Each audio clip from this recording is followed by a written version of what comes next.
Hey! I hope you enjoy these Reddit stories and the chill music. If you do, please like, subscribe, and comment your thoughts. Enjoy! My colleague harassed me, now I'm his boss. I interned at my first company about 7 years ago.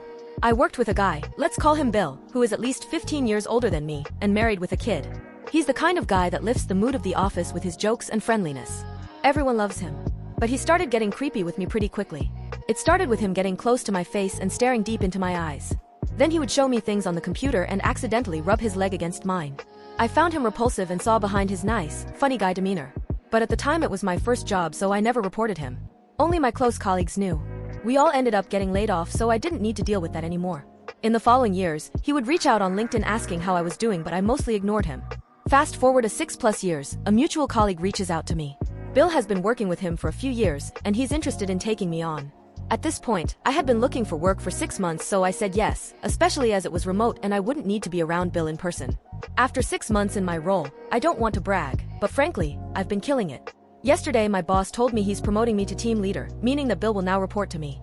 The universe truly works in mysterious ways. TLDR, I just got a promotion yesterday and the creep I worked with 6+ years ago now has to report to me. Bittersweet. Edit 1.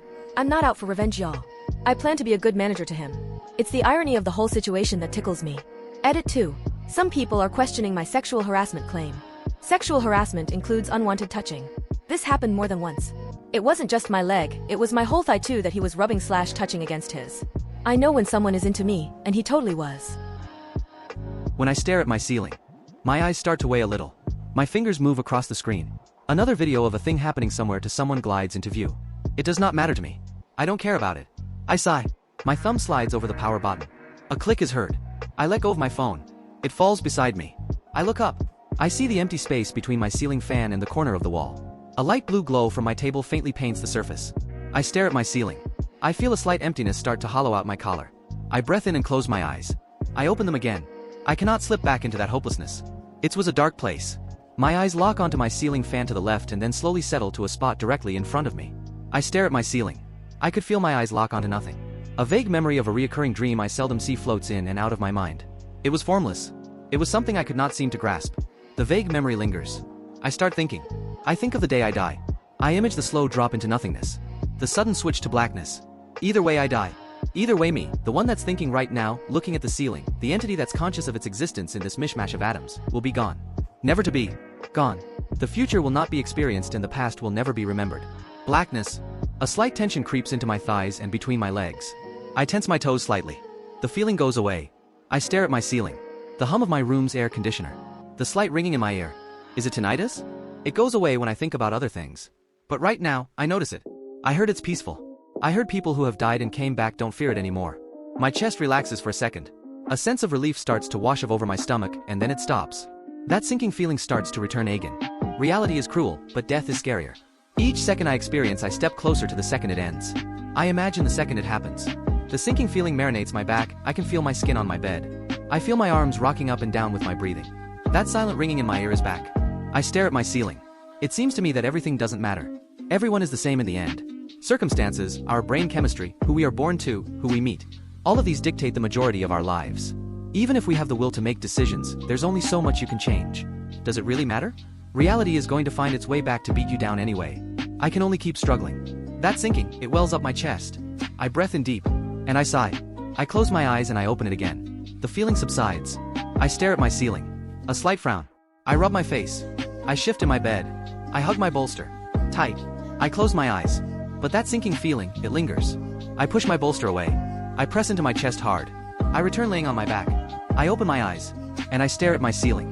Discovered serious allegation 8 years after it occurred. I am talking to my freshman year college love, Kelly, on the phone. We never really dated, but I fell hard for her and had trouble moving on. It is long past any of that. It is 3.5 years after we both graduated. We had kept in touch off and on after graduating. But at this moment she is single and interested. Our classmate is getting married. I invite her to the wedding. She agrees. Later we are talking about other things. She asked me if I had ever raped anyone. I said no. Why? She said, Audrey said some things. There were 2 Audreys. We had just been talking about Audrey Smith. Turns out she meant Audrey Wentworth, who I dated right after I dated Kelly. She took my confusion for innocence. We ended the conversation. I thought about it. I remembered the relationship I had with Audrey Wentworth. Kelly had really encouraged it, but I was still in love with Kelly and made no attempt to hide that fact from Audrey. So that didn't last long. And I remembered sometime after that when Audrey's roommate, Karen, had requested I walk her to her dorm. While we were waking, Karen tells me about how Audrey was drugged and raped. Audrey woke up without her underwear. We know who did it, but we can't do anything about it. She lived in a co-ed dorm too. So putting 2 and 2 together, I realized what was up with the shit. Why I didn't attend any parties after that. Why so many first dates went belly up immediately after, and I didn't have any friends in the actual school I was attending. And then of course I'm not going to a wedding where people might think I'm a rapist and I don't know. I had a manic episode instead. It was kind of epic actually. I drove to California. That was years ago. I still think about it often. Ruminating. Not great. I've thought about maybe contacting someone to see if I can actually get the correct story. But as far as I can tell, all my college classmates thought that I gave someone drugs to have sex with their unconscious body. University of Lausaville, by the way. I'll call the school out. 2009. I've heard the cops there were raping the students in their dorms. I do believe Audrey was raped that night because the shit does happen and she lived in a co-ed dorm. My dad is so effing annoying, it's insane. This guy texted mom on New Year's Eve, after he got drunk of course. Like, I still love you. I still miss you. You were a wonderful woman. Now mama is married now, so obviously she rejected those comments, politely, no making fun of or anything. I saw the messages myself, and a week ago he called and started calling her a hoe, and that she's the reason he has a gambling addiction. Now mama used to work in a casino. She wouldn't gamble, but that's from where his mind comes from. But I expect much more since he's 14 years older than her. He's the typical baby daddy that complains that his baby mama don't let him see his kids, but this man's custody 50/50th program allows him to his all of his 3 kids 15 days a month and can have us on every holidays every 2 years. 1 year with mama, the next with his, and so on. This man left for a whole year. No call, no message. We call and text and no answer. And then had the audacity to complain when we first saw him afterwards because we didn't want his phone number. He showed up stinking like beer like doom. Before that, mama and her boyfriend were shopping with my sister, the third child. I have an older brother too, and they met up with him, plus my sister is a nonverbal autistic, and left her with him outside the supermarket because he wanted to spend time with his child. They came out and poof, this man gone. Mama had to call the cops on his This man don't send any child support, and when he do, he sends them to my grandparents, so we technically get no money. Recently he started giving them to mama, and I actually got money this time, but every time he do sent money I only hear on the phone, good this you only call when you need money, like good sir. NR.1. I didn't call. NR2. I didn't ask for the child support, mama did. NR3. You have the audacity to complain for doing your job. I want to let out a childhood memory. When I was a preteen, I was going through a really uncomfy phase. I didn't felt comfortable in my body at all and I wanted to hide it every time. I was very skinny, so I would wear either baggy clothes or I would try to be as clothed as possible. My parents liked to go to the pool during summer and they wouldn't take no as an answer, especially my mom. My dad was actually fine with me wanting to stay home, but my mom would scream and belittle me or even push me and force me to come. One day when we arrived to the pool, I felt really uncomfy and didn't want it to undress at all. I could see grown-ass men looking at me insistently and that made me feel uncomfortable as hell, and all I wanted to do was just leave. But what did my mom do when I told her I don't want to get undressed? She screamed at me, everyone was looking at me, exactly what I didn't wanted, and she forced my clothes off of me. I am pretty sure I could have gotten rid of this awkward preteen phase eventually, but my mother only made it worse, and unfortunately it followed me until I graduated high school. And only now, at 23 years old, I ended up to actually feel a bit comfortable with my own body and public spaces. Chandraprabha. Chandraprabha, also known as Chandra, was born in a small village nestled in the foothills of the Himalayas. From a young age, she exhibited an extraordinary affinity for nature and an insatiable curiosity about the world around her. Her parents, simple farmers, nurtured her love for learning, often telling her stories about the mystical creatures that roamed the forests and the secrets hidden within the mountains. As Chandraprabha grew older, her thirst for knowledge only intensified. She spent her days exploring the dense forests, climbing the rugged cliffs, and observing the intricate patterns of the stars in the night sky. Her keen observations and sharp intellect earned her the admiration of the village elders, who saw in her the potential for greatness. One fateful day, while exploring a remote part of the forest, Chandraprabha stumbled upon a hidden cave concealed behind a waterfall. Intrigued, she ventured inside and discovered a vast chamber filled with ancient manuscripts and artifacts.